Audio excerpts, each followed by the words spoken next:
الحمد لله نحمده ونستعينه ونستغفره ونؤمن به ونتوكل عليه ونعوذ بالله من شرور أنفسنا ومن سيئات أعمالنا من يهده الله فلا مضل له ومن يضلل فلا هادي له ونشهد أن لا إله إلا الله وحده لا شريك له ونشهد أن سيدنا ومولانا محمدا عبده ورسوله أما بعد فأعوذ بالله من الشيطان الرجيم بسم الله الرحمن الرحيم إن الذين يؤذون الله ورسوله لعنهم الله في الدنيا والآخرة وأعد لهم عذابا مهينا صدق الله العظيم وقال النبي صلى الله عليه وسلم لا يؤمن أحدكم حتى أكون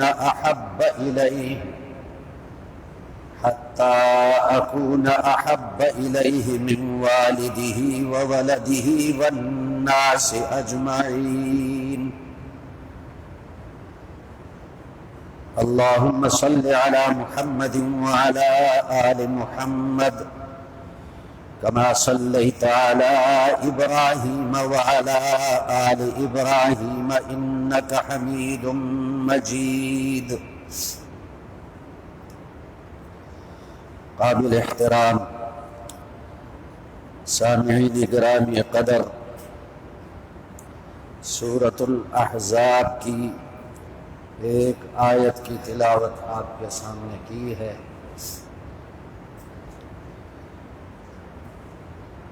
اس آیت میں اللہ جل شانہ نے ان لوگوں کے لیے سخت وعید ارشاد فرمائی جو کسی بھی صورت میں نبی کریم صلی اللہ علیہ وسلم کو اذیت پہنچاتے ہیں، تکلیف دیتے ہیں، گستاخی کرتے ہیں۔ فرمایا ان الذین یؤذون اللہ ورسولہ، جو لوگ اللہ اور اس کے رسول کو اذیت پہنچاتے ہیں۔ اللہ کو کوئی اذیت نہیں پہنچا سکتا، اس میں بھی رسول اللہ صلی اللہ علیہ وسلم کی شان اللہ نے بیان فرمائی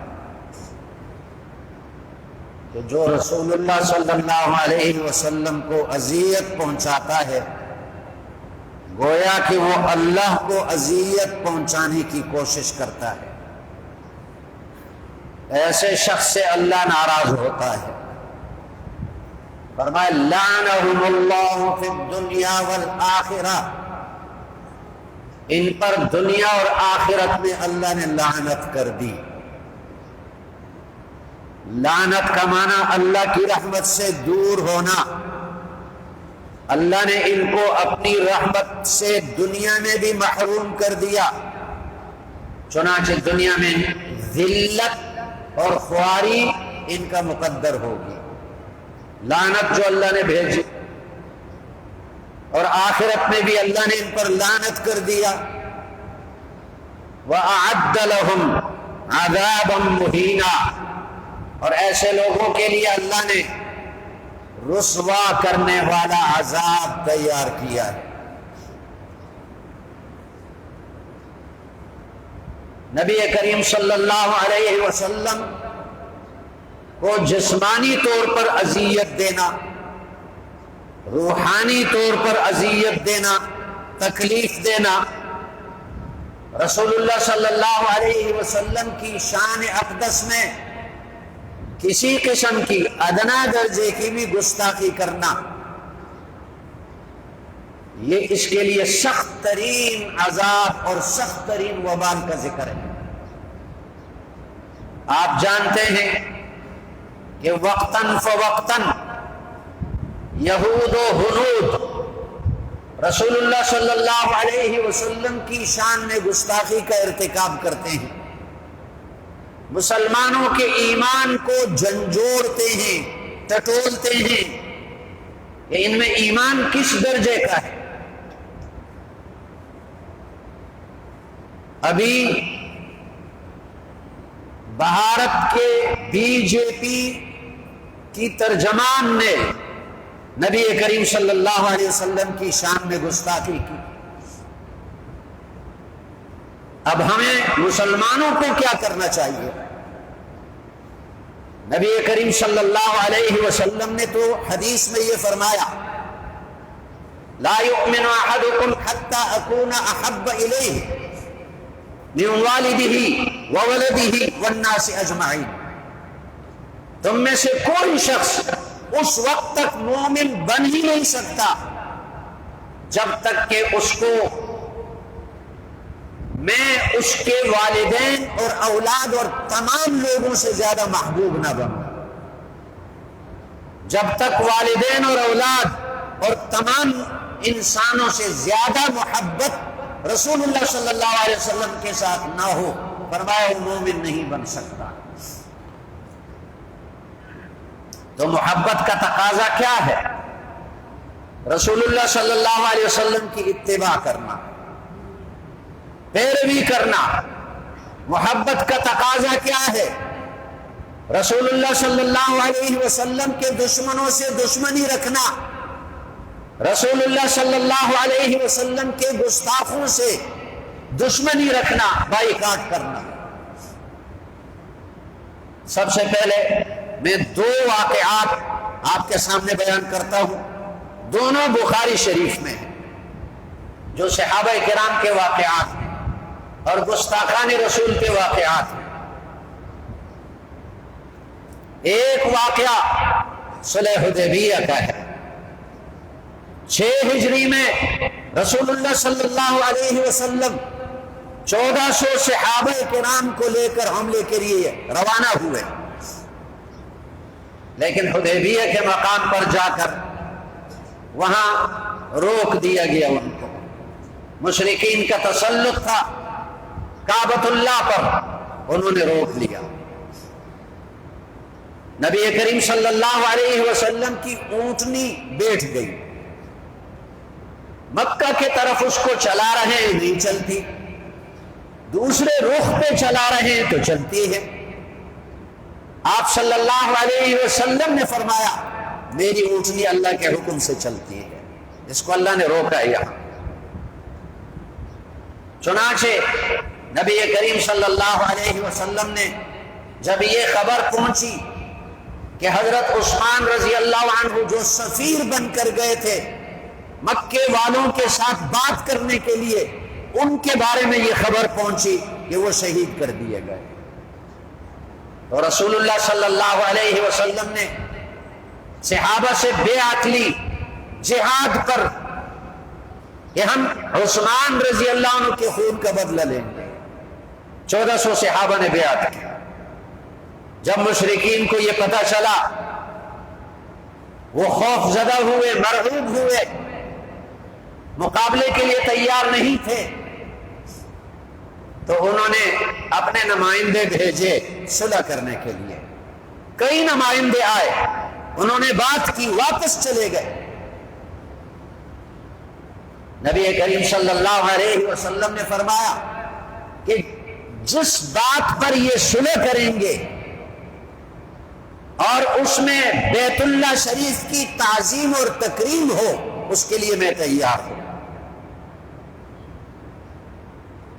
صلح کے لیے بات چیت کرنے کے لیے ایک عروہ ابن مسعود ثقفی آیا، مشرکین کا سردار تھا، نبی کریم صلی اللہ علیہ وسلم سے ملا اور صحابہ کرام کو بھی دیکھا کہ آپ صلی اللہ علیہ وسلم کے ارد گرد بیٹھے ہوئے ہیں۔ کیا دیکھا اس نے کہ جب نبی کریم صلی اللہ علیہ وسلم بات شروع کرتے ہیں تو سارے صحابہ ہمہ گوش ہو جاتے ہیں اور سننے کے لیے تیار ہو جاتے ہیں، توجہ سے سنتے ہیں۔ اور جب رسول اللہ صلی اللہ علیہ وسلم کوئی حکم دیتے ہیں تو سارے صحابہ اس حکم کی تعمیل کے لیے دوڑتے ہیں، آگے بڑھتے ہیں۔ اور جب نبی کریم صلی اللہ علیہ وسلم اوپر دیکھتے ہیں صحابہ کی طرف تو صحابہ نظریں جھکا لیتے ہیں۔ جب رسول اللہ صلی اللہ علیہ وسلم اپنا لعاب دہن، لعاب مبارک پھینکتے ہیں، صحابہ دوڑتے ہیں اور اس کو زمین پر گرنے نہیں دیتے، اس کو اپنے ہاتھوں میں لے کر اپنے چہروں پر ملتے ہیں۔ جب رسول اللہ صلی اللہ علیہ وسلم وضو فرماتے ہیں، صحابہ دوڑتے ہیں اور آپ کے مبارک اعضاء سے جو پانی نیچے گرتا ہے اس کو اپنے ہاتھوں میں لے کر اپنے چہروں پر ملتے ہیں۔ اگر کسی کو نہ ملے تو اپنے دوسرے صحابی بھائی سے کہتے تھے کہ اپنا گیلا ہاتھ میرے ہاتھ پر پھیر دو، اور پھر برکت کے لیے پھیر دیتے۔ عروہ ابن مسعود نے جب یہ بات دیکھی حیران ہو گیا، یہ صحابہ تو اپنی جانیں قربان کر رہے ہیں رسول اللہ صلی اللہ علیہ وسلم پر، اتنے فرمان بردار، اتنے تابعدار، اتنے باادب۔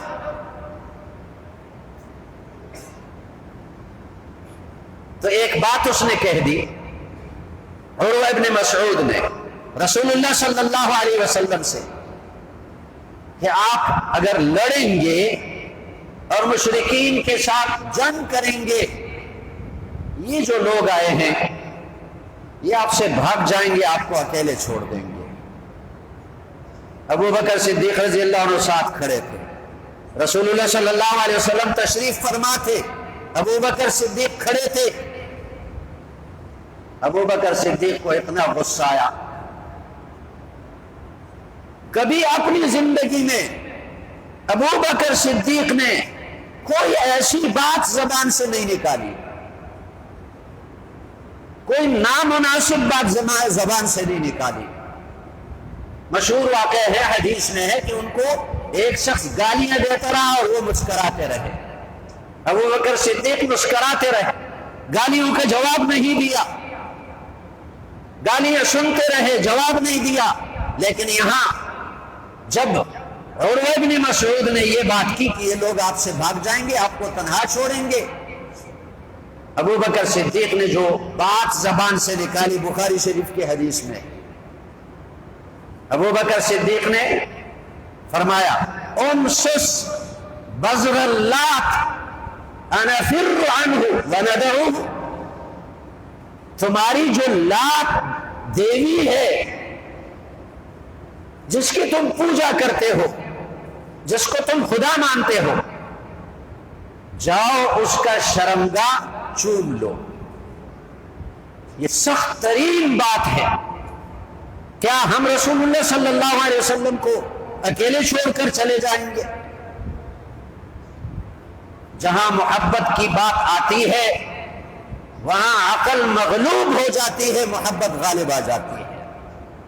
کبھی ابو بکر صدیق نے اپنی زندگی میں ایسی بات نہیں کہی، لیکن یہاں رسول اللہ صلی اللہ علیہ وسلم کی بات آئی تو ابو بکر صدیق نے کیسی سخت بات کہی۔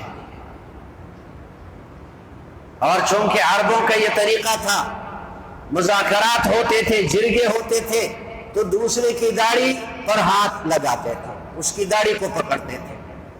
اور وہ ابن مسعود نے رسول اللہ صلی اللہ علیہ وسلم کی داڑھی پر ہاتھ لگایا۔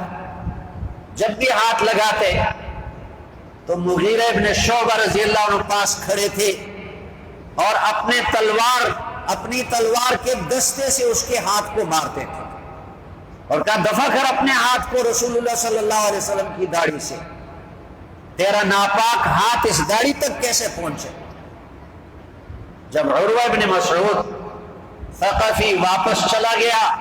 مشرکین انتظار میں تھے کہ یہ ہمارا بڑا سردار ہے اور یہ تو صلح کر کے آیا ہوگا. اس نے جا کر وہاں کیا کارگزاری سنائی, کیا حالات سنائے. اس نے کہا میں قیصر و کسریٰ کے دربار میں گیا ہوں, میں شاہان عجم کے درباروں میں گیا ہوں, میں نے کسی بادشاہ کے پیروکاروں کو, رعیت کو اتنا زیادہ بادشاہ پر اپنا سب کچھ قربان کرنے والا نہیں پایا جتنا محمد صلی اللہ علیہ وسلم کے صحابہ آپ صلی اللہ علیہ وسلم پر اپنی جانیں قربان کرتے ہیں. اور پھر یہ ساری کیفیت بتا دی کہ جب وہ بات کرتے ہیں سب متوجہ ہوتے ہیں سننے کے لیے. جب آپ صلی اللہ علیہ وسلم حکم دیتے ہیں وہ سب اس کو پورا کرنے کے لیے آگے بڑھتے ہیں. جب محمد صلی اللہ علیہ وسلم لعاب مبارک پھینکتے ہیں وہ اپنا ہاتھ میں اٹھا کر اس کو چہرے پر ملتے ہیں. جب محمد صلی اللہ علیہ وسلم وضو فرماتے ہیں تو سب آ کر آپ کے اعضاء سے گرنے والے پانی کو ہاتھوں میں لے کر چہرے پر ملتے ہیں. ان کے ساتھ تم مقابلہ نہیں کر سکتے. اتنی قربانیاں دینے والوں کے ساتھ مقابلہ نہیں کر سکتے. ایک واقعہ تو یہ ہے, اس سے ہمیں کیا سبق ملتا ہے کہ رسول اللہ صلی اللہ علیہ وسلم کی محبت میں عقل کو مغلوب کر دیں, محبت کو غالب کر دیں. اور دوسرا واقعہ, صحابہ دیکھو ہمارے لیے معیار حق ہے. جو صحابہ کا طرز زندگی ہے اسی پر چلیں گے تو کامیابی پائیں گے.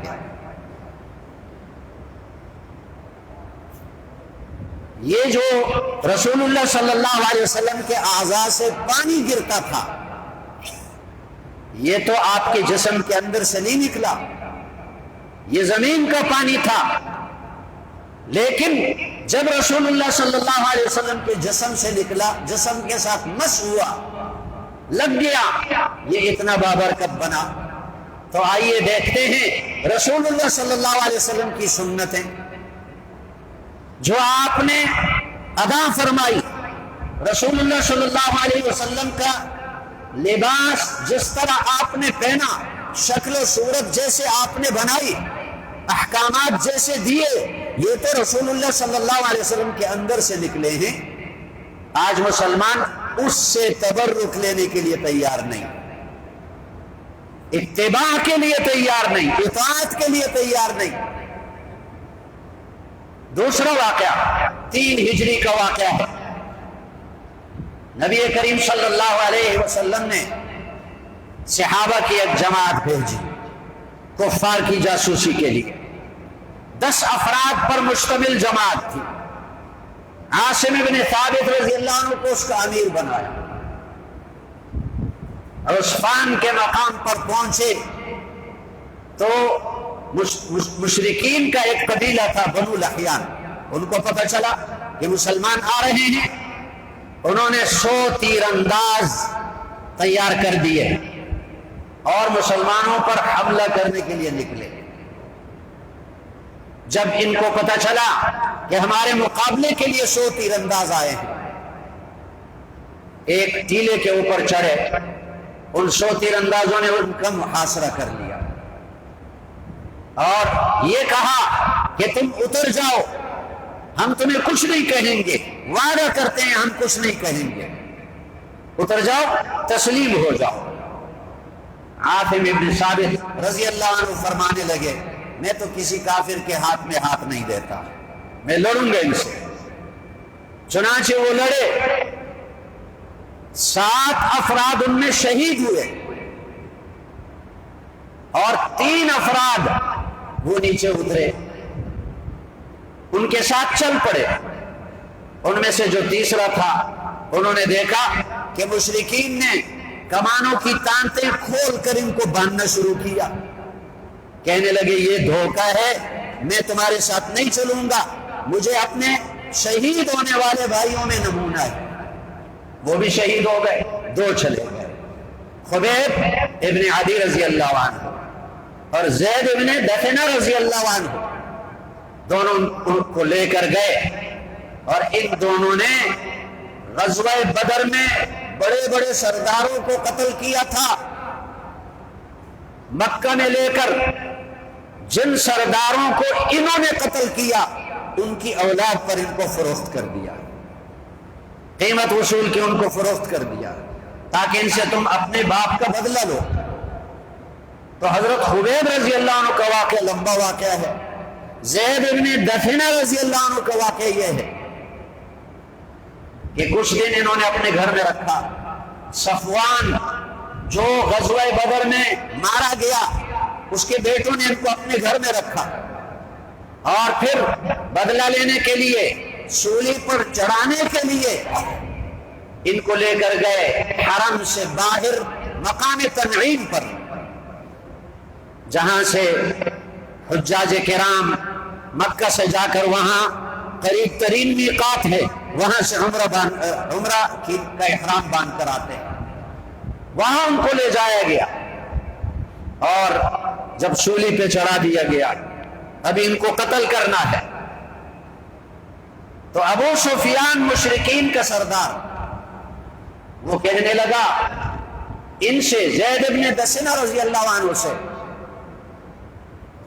کہ ایک بات میں تم سے کہتا ہوں، تم اس بات کا اظہار کرو کہ اگر تمہاری جگہ یہاں اس سولی پہ محمد صلی اللہ علیہ وسلم ہوتے اور تم نجات پا لیتے، بس اتنی بات ظاہر کرو کہ تم اس پر راضی ہو جاتے۔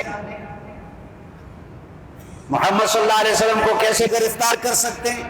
بس اس بات پر راضی کرنا ان کو مقصود تھا، جان بچانے کے لیے، تمہاری جان بچ جائے گی، بس اتنی بات کہو کہ تمہاری جگہ محمد صلی اللہ علیہ وسلم یہاں ہوتے اور تم اپنے گھر میں صحیح سالم چلے جاتے۔ اگر تم اس پر رضامندی ظاہر کرو تو ہم تجھے چھوڑ دیں گے، اب اس طرح جان بچ جاتی۔ لیکن زید ابن دفنہ رضی اللہ عنہ نے فرمایا تم تو یہ بات کرتے ہو کہ محمد صلی اللہ علیہ وسلم سولی پہ لٹکائے جاتے، میں یہ کہتا ہوں کہ اگر تم مجھے چھوڑو اور میری جان بچ جائے اور میں اپنے گھر چلا جاؤں اور اس کے بدلے میں رسول اللہ صلی اللہ علیہ وسلم کو مدینہ میں کانٹا چبھ جائے، میں اس کو بھی برداشت نہیں کر سکتا۔ یہ ہے محبت، یہ ہے عقیدت کہ رسول اللہ صلی اللہ علیہ وسلم کے جسم اقدس میں کانٹا چبھنے پر ان کی جان بخشی اگر ہوگی، فرماتے ہیں یہ بھی مجھے پسند نہیں ہے، میں اس کو بھی نہیں چاہتا۔ چنانچہ ان کو سولی پہ لٹکا دیا اور ان کو قتل کر دیا، شہید ہو گئے۔ یہ ہے صحابہ کرام کا جذبہ، صحابہ کرام کی رسول اللہ صلی اللہ علیہ وسلم کے ساتھ محبت، تعلق۔ اب جو رسول اللہ صلی اللہ علیہ وسلم کی شان میں گستاخی ہو رہی ہے، کبھی یہود گستاخی کرتے ہیں، کبھی ہنود گستاخی کرتے ہیں، تو ہم مسلمان کیا کریں؟ صرف نعروں سے کام نہیں چلے گا، نعرے لگائیں مرد آباد کے، اس سے کام نہیں چلے گا۔ اس کے لیے ہمیں اپنے آپ کو تیار کرنا ہوگا۔ سب سے پہلی بات تو یہ ہے کہ ہم اپنے حکمرانوں سے یہ مطالبہ رکھیں کہ ہندوستان کے ساتھ بائیکاٹ کر لیں، انڈیا کے سفیر کو واپس بھیج دیں، اس کی مصنوعات کا بائیکاٹ کریں، انڈیا کے ساتھ تجارتی معاملات ختم کر دیں۔ یہ آپ سب کا مطالبہ ہے یا نہیں؟ اور دوسری بات یہ ہے ہم خود بھی تو بائیکاٹ کریں، انڈیا کی مصنوعات سے خود بھی بائیکاٹ کریں، صرف یہ نہیں کہ ہم حکومت سے مطالبہ کریں، انڈیا کی جتنی مصنوعات ہیں ان کو اپنے دکانوں سے نکال دیں، ان کی خرید و فروخت بند کر دیں. اور یہ ہے معیشت والا جہاد کہ کفار دشمنان اسلام کی معیشت کو کمزور کر دیا جائے. غزوہ بدر کیسے واقع ہوا؟ اس کا سبب کیا بنا کہ ابو سفیان کا تجارتی قافلہ ملک شام سے آ رہا تھا. 50,000 درہم اس زمانے میں بڑا مال ہے، یہ ان کے پاس تھے. مکہ والوں کے کوئی گھر ایسا نہیں تھا جن کا پیسہ ان کے پاس نہ ہو. بڑا نفع کما کر لے آئے. رسول اللہ صلی اللہ علیہ وسلم نے فرمایا ان کا تعاقب کرنا ہے، جو موجود ہیں وہ تیار ہو جائیں. لڑنے کا ارادہ نہیں تھا، ان کا تعاقب کرنا ہے اور ان سے یہ مال لینا ہے تاکہ کفار کی معیشت کمزور ہو جائے. یہ کسی کام کے نہیں رہیں گے، مقابلہ نہیں کر سکیں گے. ان کی معیشت پر حملہ کرنا مقصود تھا. 313 آدمی روانہ ہوئے اور ادھر ابو سفیان کو پتہ چلا کہ ہمارے تعاقب میں مسلمان نکل چکے ہیں. ایک آدمی گھوڑے پر سوار کر کے اس کو بھیجا مکہ کہ جاؤ ابو جہل سے کہو کہ ہمیں بچائیں، ہمارے تعاقب میں مسلمان نکل گئے. ابو جہل 1000 افراد پر مشتمل لشکر لے کر آیا اور ابو سفیان کا قافلہ بچ کر نکل گیا. تب غزوہ بدر واقع ہوا. تو اس کا سبب کیا بنا؟ یہ بنا کہ کفار کی معیشت کو ختم کر دیا جائے. اس لیے ہر مسلمان پر یہ لازم بنتا ہے کہ وہ انڈیا کی مصنوعات اپنے دکانوں سے نکال دیں، اس کی خرید و فروخت بند کر دیں. اور تیسری بات، مصنوعات کا بائیکاٹ تو کر لیں گے، انڈیا کی فلموں کا بھی بائیکاٹ کریں. سارے ہمارے پاکستان کے مسلمان نوجوان انڈیا کی فلموں میں دیکھنے میں مصروف ہیں اور کہتے ہیں کہ گستاخ رسول مرد آباد. انڈیا کی فلمیں دیکھتے ہیں اور کہتے ہیں گستاخ رسول مرد آباد. تم تو خود گستاخی کر رہے ہو. ان فلموں کا بائیکاٹ کریں اور انڈیا کی مصنوعات کا بائیکاٹ کرنے سے زیادہ ان کے فلموں کا بائیکاٹ کرنا ضروری ہے. 3 باتیں ہو گئی. اور چوتھی بات جو انتہائی اہم ہے، ضروری ہے، اور وہ یہ ہے کہ گستاخان رسول سے اگر ہم انتقام لینا چاہیں، اگر بدلہ لینا چاہیں، تو بدلے اور انتقام کی یہ صورت ہے کہ ہم 100% اپنے لباس میں، اپنی شکل و صورت میں، اپنی معیشت میں، اپنے اندرون اور بیرونی خانہ زندگی میں، اپنے کاروبار میں رسول اللہ صلی اللہ علیہ وسلم کی پیروی اور تابعداری کریں.